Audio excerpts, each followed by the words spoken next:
दोस्तों, अफ्रीका का न्यू मुस्लिम लीडर जिसका नाम पूरी दुनिया में चर्चित हो रहा है, क्या आप इनके बारे में जानते हैं? अगर नहीं जानते हैं तो चलिए इस वीडियो में देखते हैं। दोस्तों, इस वक्त अफ्रीकी लीडर इब्राहिम ट्रैओरे का नाम दुनिया भर में चर्चा का विषय बना हुआ है। आपने ज़रूर किसी सोशल मीडिया प्लेटफॉर्म पर इनकी तस्वीरें या वीडियो देखी होगी। कई दशकों के बाद अफ्रीकी कॉन्टिनेंट में कोई ऐसा लीडर पैदा हुआ है जो न सिर्फ अफ्रीकियों के हक की आवाज़ को उठा रहा है, बल्कि अमेरिका, ब्रिटेन और फ्रांस जैसे देशों के जुल्म को भी एक्सपोज कर रहा है। तभी तो रूस के राष्ट्रपति व्लादिमीर पुतिन ने इब्राहिम ट्रैओरे के बारे में यहाँ तक कह दिया है कि वो आने वाले कुछ ही समय में मुसलमानों के सबसे ताकतवर नेता बनने वाले हैं। इतना ही नहीं, सोशल मीडिया पर लोग उन्हें सलाउद्दीन अय्यूबी से भी कंपेयर कर रहे हैं। आपको बता दें, सत्ता पर काबिज होते ही इब्राहिम ट्रैओरे ने सबसे पहले फ्रांस की आर्मी को अपने देश से निकाल कर फेंका। उसके बाद गजा के मसले पर इसराइल और उसके सहयोगियों का खुलकर विरोध किया। सिर्फ इतना ही नहीं, वो अपने काले रंग की वजह से खुद को हजरत बिलाल हबशी के खानदान का बताकर पूरी मुस्लिम कौम के लिए ये पैगाम भी दे रहे हैं कि कौम अपने आप को यतीम न समझे।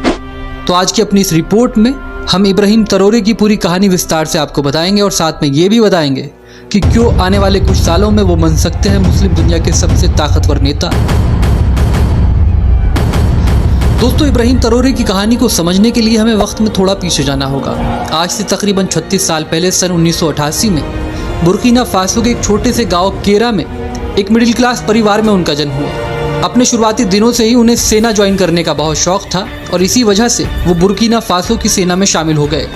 वक्त गुजरता रहा, माली में यूएन की शांति सेना में भी उन्होंने काम किया और इसी वजह से उनकी बहादुरी को देखते हुए और उनके नेतृत्व की क्षमता को पहचानते हुए उन्हें विश्व के सबसे दूरदर्शी आर्मी जनरल्स में गिना जाने लगा। लेकिन 2022 में उनकी जिंदगी ने ऐसा मोड़ लिया जिसने उन्हें रातों रात सुर्खियों में ला दिया। जी हाँ दोस्तों, आपको बता दें, सितंबर 2022 में इब्राहिम ट्रैओरे ने अपने साथी सैनिकों के साथ मिलकर एक तख्ता पलट किया और तत्कालीन अंतरिम राष्ट्रपति पॉल हेनरी दमीबा को सत्ता से हटा दिया और मात्र 34 साल की उम्र में वो बन गए बुर्किना फासो के राष्ट्रपति। लेकिन सवाल ये है कि ये तख्ता पलट क्यों हुआ और क्यों इब्राहिम ट्रैओरे ने ऐसा किया। आपकी जानकारी के लिए बता दें, बुर्किना फासो पश्चिमी अफ्रीका का एक छोटा सा देश है। पिछले कई सालों से इस देश में ISIS, अलकायदा जैसे आतंकवादी संगठनों का संकट है और हजारों की तादाद में वहां पर अब तक आम लोग मारे गए हैं। एक आंकड़े के अनुसार ISIS और अलकायदा के हमलों में 2020 से 22 के बीच 4000 लोग मारे गए। इसके अलावा 20 लाख लोग इन आतंकी संगठनों के डर से विस्थापित हुए। 2022 में जब दमीबा सत्ता पर थे, लोग सड़कों पर उतर आए क्योंकि उनकी सरकार आतंकवाद, गरीबी और बेरोजगारी से निपटने में नाकाम रही। जब इब्राहिम ट्रैओरे को लगा कि उनका देश टूटकर बिखर रहा है तो वो सामने आए। उन्होंने वादा किया कि वो आतंकवाद के खिलाफ लड़ेंगे और बुर्किना फासो को विदेशी शक्तियों से आज़ाद कराएंगे। लेकिन क्या ये सब इतना आसान था? क्योंकि बुर्किना फासो पर फ्रांस का कंट्रोल था। कहने को बुर्किना फासो आज़ाद था, लेकिन वहाँ की रिसोर्सेज पर, खासकर गोल्ड के जखीरे पर फ्रांस का कंट्रोल था और इससे फ्रांस बड़ा मुनाफा कमा रहा था, जबकि ये पूरा जखीरा बुर्किना फासो का था। बमुश्किल 10% प्रॉफिट ही बुर्किना फासो की जनता तक पहुँचता था। और इसी सब को देखते हुए जब इब्राहिम ट्रैओरे ने सत्ता संभाली तो सबसे पहले उन्होंने फ्रांस को अपने देश से बाहर निकाल कर फेंका।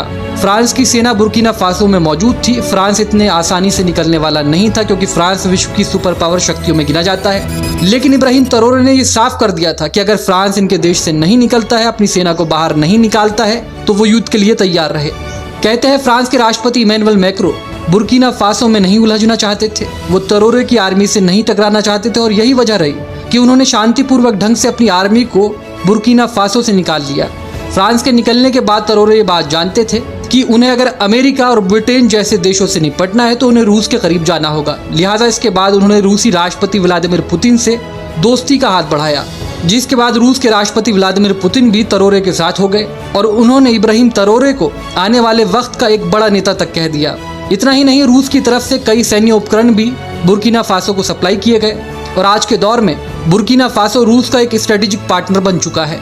इब्राहिम ट्रैओरे की सबसे खास बात यह है जिसकी वजह से वो सिर्फ बुर्किना फासो में ही नहीं बल्कि पूरे अफ्रीकी कॉन्टिनेंट के युवाओं के बीच प्रसिद्ध हो रहे हैं। उनका कहना है कि वेस्टर्न जगत सदियों से हमारे क्षेत्र को लूटता आया है। हमारे सोने, हमारे यूरेनियम और अन्य संसाधनों की लूट एक लंबे अरसे से पश्चिमी जगत के कई देश करते आए हैं। ये सारे संसाधन, ये सारा जखीरा हमारे अफ्रीकी लोगों के लिए है। अब आने वाले वक्त में हम अफ्रीकी कॉन्टिनेंट में और ज़्यादा लूट नहीं होने देंगे। और दोस्तों यही वजह है कि लगातार इब्राहिम ट्रैओरे की प्रसिद्धि पूरे अफ्रीकी कॉन्टिनेंट में फैलती जा रही है। सिर्फ इतना ही नहीं, सत्ता संभालने के बाद से वो लगातार इजराइल के खिलाफ भी बोलते आए हैं। उन्होंने इजराइल की खुलकर मुखालफत की है। इजराइल, ब्रिटेन और अमेरिका जैसे देशों की वो खुलकर मुखालफत करते आए हैं। ये इब्राहिम तरोरे जैसे नेता का ही प्रभाव है जिसकी वजह से साउथ अफ्रीका इजराइल और अमेरिका को इंटरनेशनल कोर्ट ऑफ जस्टिस तक खींच ले गया। और किसी भी वैश्विक मंच पर कोई ऐसा मौका नहीं गुजरता जब वो इजराइल की निंदा न करते हो। लेकिन इस अफ्रीकी नेता का एक बयान जिसकी वजह से ये दुनिया भर के मुसलमानों की नज़रों में आ गया है और इस वक्त चर्चा का विषय है, वो ये है कि इब्राहिम तरोरे ने अपनी तुलना हजरत बिलाल हबशी से कर दी है। उन्होंने कहा है कि मैं हजरत बिलाल हबशी के खानदान का हूँ, मेरा ताल्लुक भी उन्हीं से है, उन्हीं का वंशज हूँ और कौम अपने आप को बिल्कुल भी यतीम न समझे। जब से इब्राहिम तरोरे ने ये बयान दिया है, लोग उन्हें एक मसीहा के तौर पर देख रहे हैं। कुछ लोगों का तो यहाँ तक कहना है कि उनकी सोच में सलाहुद्दीन अय्यूबी जैसे तेवर नजर आते हैं। फिलहाल दोस्तों, ये तो आने वाला वक्त ही बताएगा कि इब्राहिम तरोरे किस तरह के राजनेता निकलते हैं, किस तरीके के शासक निकलते हैं, क्योंकि उनसे पहले भी कई ऐसे शासक हुए जिनकी प्रसिद्धि पूरे विश्व में हुई। सद्दाम हुसैन इसका बड़ा उदाहरण है। लेकिन वक्त के साथ साथ न उनकी सत्ता रही और न वो खुद बाकी रहे। दोस्तों, इब्राहिम तरोरे आपकी नज़रों में कैसे हैं? आप अपनी राय कमेंट बॉक्स में ज़रूर दीजिएगा।